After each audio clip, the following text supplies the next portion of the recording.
retrouver pour cette nouvelle session d'information sur Culture TV. Démarrons par Cotonou qui accueille le film Adou ce 13 février.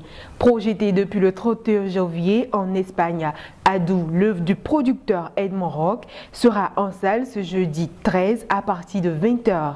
Annoncé hier en conférence de presse, c'est l'espace cinématographique de projection, de loisirs et de divertissement Canal Olympia qui va accueillir cette première. Une projection exclusive rendue possible grâce au dynamisme de l'actrice Bella Agossou. Rappelons que le film ne sera pas disponible après cette première et sera sur les festivals de Berlin et sur beaucoup d'autres rendez-vous culturels.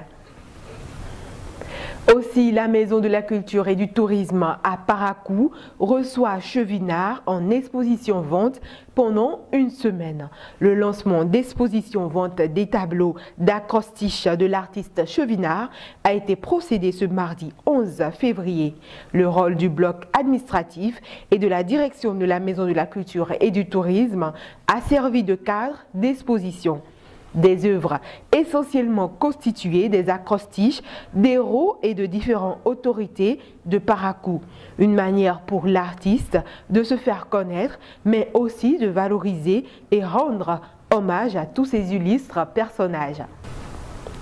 Aussi hors de nos frontières, la capitale africaine de la culture, déplacée à Rabat à pied levé.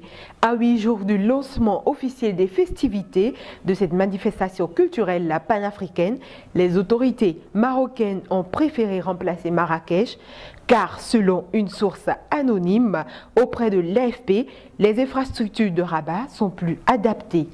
Le lancement des festivités Marrakech 2020 prévu pour débuter le 31 janvier, est reporté à une date indéterminée car à Rabat, rien n'est prêt, a souligné la source jointe par l'AFP. Presse note dans ce flash d'information, le musicien sud-africain Johnny Clegg, dit le Zoulou Blanc, est mort. Décédé ce mardi des suites d'un concert, l'artiste était âgé de 66 ans. Auteur du tube planétaire Asimbo Nangbo, dédié à Nelson Mandela, Johnny Clegg s'inspirait de la culture zoulou pour concevoir ses musiques révolutionnaires. Le chanteur et danseur qui souffrait d'un cancer du pancréas avait récemment fait une tournée mondiale d'adieu. Et c'est ainsi que nous refermons notre flash d'information. Merci d'être resté et à demain.